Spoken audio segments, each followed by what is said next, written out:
جب صحافی اغوا ہوتے ہیں تو کہا جاتا ہے سیف سٹی ہے، کیمراز ہیں، پوری جگہ کیمراز لگے ہوئے ہیں. جب صحافی اغوا ہو جاتے ہیں تو جو حکمران ہے وہ پلہ جھاڑ کے کھڑا ہو جاتا ہے اور کہتا ہے کہ جی میں تو نہیں جانتا، مجھے تو علم ہی نہیں، مجھے تو پتہ ہی نہیں. ناک کے نیچے صحافی اغوا ہو رہے ہیں، مارے جا رہے ہیں، ان پر گولیاں چل رہی ہیں، وہ نوکریوں سے برخاست کیے جا رہے ہیں. اور حکمران اتنا، کیا میں لفظ استعمال کروں، بے حس ہے کہ وہ کہتا ہے کہ اس دن کوئی کیمراز بھی کام نہیں کرتے. سیف سٹی کے ہزاروں کیمراز لگے ہوئے ہیں، سب کیمراز کام نہیں کرتے. اچانک سب کیمراز کو کوئی ٹیکنیکل فالٹ ہو جاتا ہے اور سب کیمراز جو ہیں وہ نان فنکشنل ہو جاتے ہیں. تو میں جہاں پر دیکھیں اس میں تو کوئی دو رائے نہیں، اور پورا پاکستان یہ جانتا ہے کہ اس ملک کو جادو ٹونے سے، جنتر منتر سے چلایا جاتا ہے، بلکہ اداروں کی عزت، اداروں کے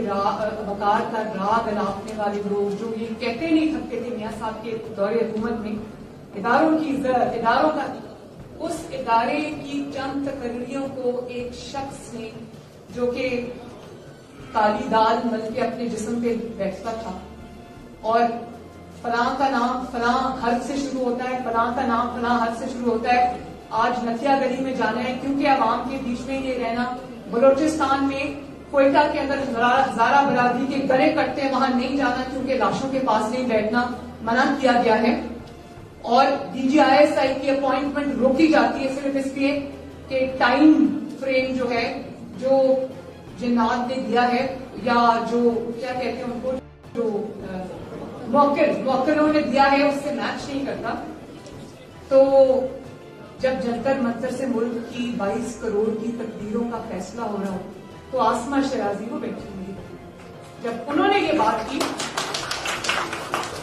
تو ایک پاکستان کی بیٹی، قطع نظر اس سے کہ وہ ان کا پروفیشن کیا ہے، وہ صحافی ہے، قطع نظر اس بات سے، جب انہوں نے نام، میں نے بھی کبھی نام نہیں لیا، میں کیوں کسی خاتون کا خامخواہ نام لوں، میں تو، اور وہ خاتون میری نظر میں وہ خاتون اس کی ذمہ دار نہیں، وہ شخص اس کا ذمہ دار ہے جو یہ باتوں پر اعتقاد رکھتا ہے اور اسی پر 22 کروڑ عوام کی قسمتوں کا فیصلہ کرتا ہے. صرف وہ ایک شخص جس کا نام عمران خان ہے وہ اس کا ذمہ دار ہے. تو جب یہ میری بہن اس کا نام لیتی ہے، نام لیے بغیر تنقید کرتی ہے، یا جو گفتگو ہر جگہ ہو رہی ہے فیکٹس کو سامنے لاتی ہے، تو اس قدر ان کی کردار خوشی کی جاتی ہے کہ اللہ تعالیٰ کی پناہ.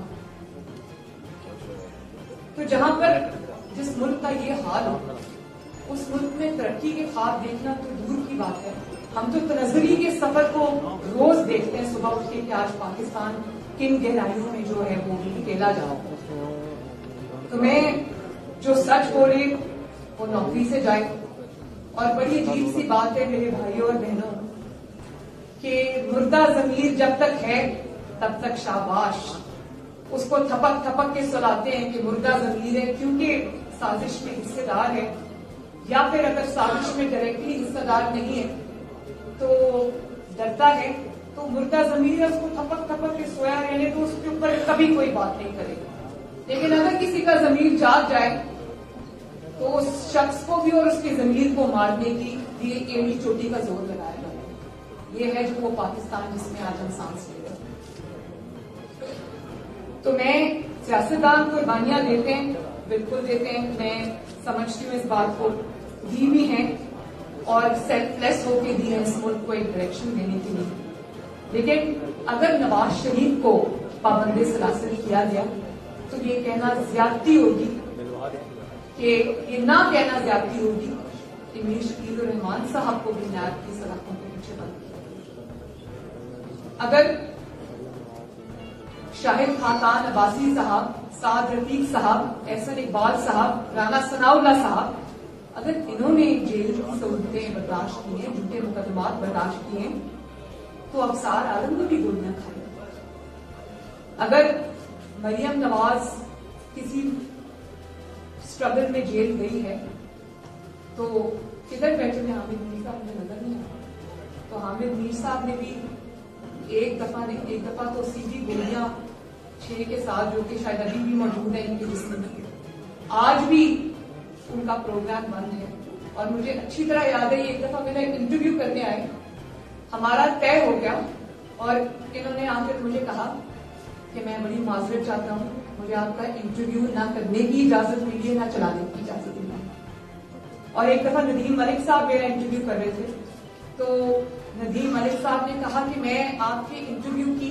تشہیر نہیں کروں گا, کیونکہ مجھے پتا ہے کہ اگر میں نے انٹرویو کا پرومو چلا دیا تو شاید انٹرویو نہ چلے, تو میں اچانک 8 بجے لائیو انٹرویو تو کروں گا. تو وہ لائیو انٹرویو لائیو کرنے کے باوجود صرف 10 منٹ چلا, اور انہوں نے سوال پوچھتے پوچھتے سوال روک دیا اور انہوں نے کہا دیدی بس 10 منٹ چل گئے, اس سے زیادہ ہمارا انٹرویو نہیں چل سکتا, باقی کام سوشل میڈیا پہ چلا دوں. تو میں دیکھیں عرفان صدیقی صاحب, اب تو خیر وہ PMLN کے سینیٹر ہیں, لیکن جس طرح ان کو حق اور سچ کہنے کی برداشت میں ہتھکڑیاں لگا کر وہ لے گئے اور جیل میں رکھا, کیا اس طرح استادوں کا احترام کیا جاتا ہے؟ کیا اس طرح ان لوگوں کا احترام کیا جاتا ہے جو اپنے قلم سے ملکوں کی قوموں کی تقدیر لکھتے ہیں؟ اور صرف یہ کہ اس نالائکی اور نااہلی سے, اس تباہی سے صرف عوام لاکھوں کروڑوں عوام بے روزگار نہیں ہوئی, صحافی بھی بے روزگار نہیں ہوئی. اگر عوام کے چولہے اس مہنگائی سے اور اس لاقانونیت سے, اس تباہی سے, اس نالائکی سے, نااہلی سے بند ہوئے, تو میں پرسنلی بہت سارے ایسے صحافیوں کو جانتی ہوں جن کو نوکریوں سے نکالے جانے کی وجہ سے ان کے گھروں میں کیا. تو جو کچھ عوام نے, پولیٹیشنز نے برداشت کیا, میں یہ سمجھتی ہوں کہ بہت بڑی قربانیاں جو ہے وہ صحافی حضرات نے بھی دی. اور لیجسلیشن کی ہم اگر آج بات کریں تو ایک تو لیجسلیشن آج ہوئی ہے نیشنل اسمبلی میں. میرا نہیں خیال کہ پاکستان میں کبھی 74 سال میں اس قسم کی لیجسلیشن کسی نے دیکھی ہو. میں یہ, اور جو لیجسلیٹرز جب ان کو لایا جا رہا ہے تو وہ ایسے سر ہانکتے کہہ رہے ہیں کہ جی میں آیا نہیں ہوں, مجھے لایا گیا ہے آج. تو جہاں ایسی لیجسلیشن ہوتی ہو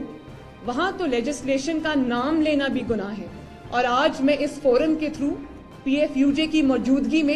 میں یہ بات تمام اپوزیشن سے کہنا چاہتی ہوں کہ بھلے پارلیمنٹ جو قانون بنا دیتی ہے وہ تبدیل نہیں کیا جا سکتا, اس کو پارلیمنٹ خود تبدیل کرتی ہے, لیکن جب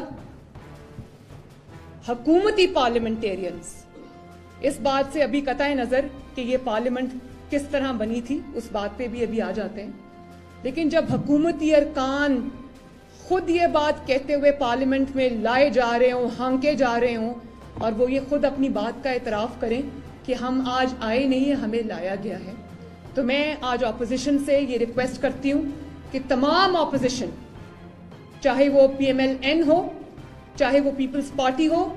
چاہے وہ مولانا فضل الرحمان صاحب کی جماعت ہو یا وہ چھوٹی جماعتیں ہوں, جتنی بھی اپوزیشن ہے سب کو اکٹھا ہو کر اس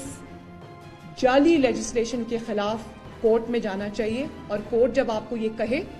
کہ لیجسلیشن کو لیجسلیٹرز ہی بدل سکتے ہیں تو وہ تو لیجسلیشن کی بات ہوتی ہے جب لیجسلیٹرز اس کو بدلتے ہیں. جو دھونس سے, دھاندلی سے 20 تاریخ سے پہلے جو لیجسلیشن کروائی گئی ہو اس لیجسلیشن کو آپ نہیں جانتے, میں نہیں جانتی, یا قوم نہیں جانتی, کیونکہ جنرل فیض صاحب نے 20 تاریخ کو ایگزٹ کر جانا ہے, جگہ چھوڑ جانی ہے. اس لیے جو لیجسلیشن کرنی ہے, جو خرابی کرنی ہے, جو تباہی کرنی ہے, جو بربادی کرنی ہے, جو اپنے آپ کو بچانے کی کوشش کرنی ہے, وہ ان کے جانے سے پہلے کی جائے. تو میں یہ کہہ دینا چاہتی ہوں سب کے سامنے, کسی خوف کے بغیر, میں سامنے کھڑی ہو کے یہ بات کہہ رہی ہوں کہ یہ آج جنرل فیض نے اپنی چارج شیٹ میں ایک بہت بڑے اور گناہ کا اضافہ کر لیا.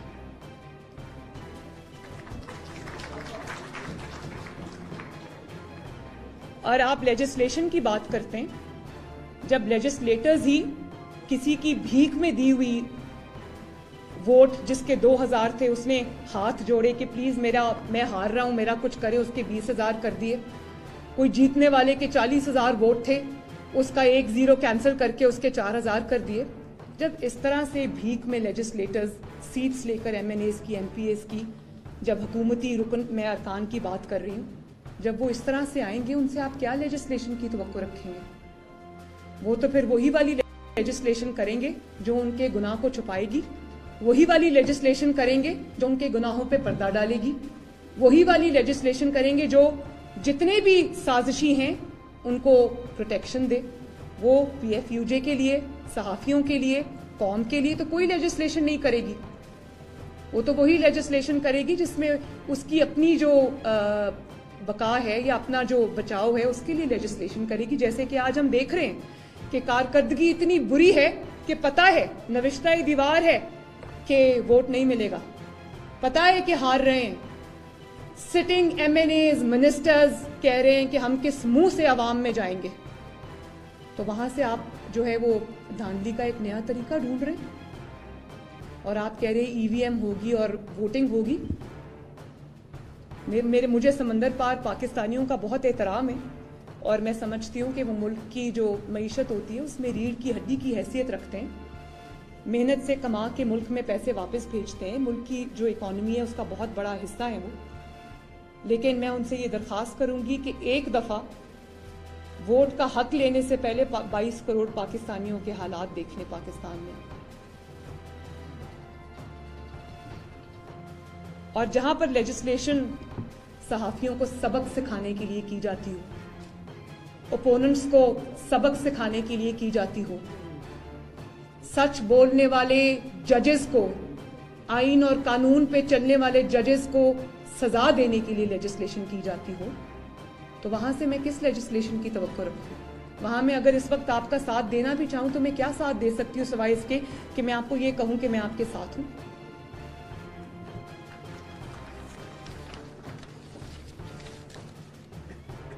جو عوام کے ووٹ سے آتے ہیں وہ عوام کو جواب دہ ہوتے ہیں، تو وہ لیجسلیشن بھی عوامی مفاد کو، قومی مفاد کو سامنے رکھ کے کیا کرتے ہیں. جو بخشش سے اقتدار میں آتے ہیں وہ لیجسلیشن عوامی مفاد میں نہیں کرتے، قومی مفاد میں ہی نہیں کرتے، وہ اپنے لانے والوں کے مفاد اور بچاؤ کے لیے لیجسلیشن کرتے ہیں. اب آپ یہ تازہ مثال لے لیں کیونکہ یہ ابھی کا واقعہ ہے، اس لیے چلیں اسی کی بہت ریلیونٹ مثال ہے کہ اس نالائق، نااہل اور ظالم حکومت نے اپنے جرائم کو چھپانے کے لیے، اپنی نااہلی کو چھپانے کے لیے، اپنی نالائقی کو چھپانے کے لیے اس کو، صحافت کو جس زنجیر میں باندھنے کی کوشش کی ہے اس زنجیر کا کیا نام ہے؟ Media development authority. میں نے اپنی 48 ایئرز کی زندگی میں اور جو تاریخ بھی میں نے پڑھی ہے پاکستان کی 74 سال کی جو تاریخ ہے اس میں پہلی مرتبہ یا شاید دنیا کی تاریخ میں پہلی مرتبہ اظہار رائے کو کچلنے کا جو نام جو دیا جا رہا ہے اس میں ڈیولپمنٹ کا نام استعمال ہو رہا ہے. تو ایسی یہ بہت صاف ظاہر ہے کہ ایسی جو ہتھ کنڈے وہ وہی حکومت استعمال کرتی ہے جو اور کسی بھی شعبے میں اپنی کارکردگی جو ہے وہ ثابت نہیں کر سکی،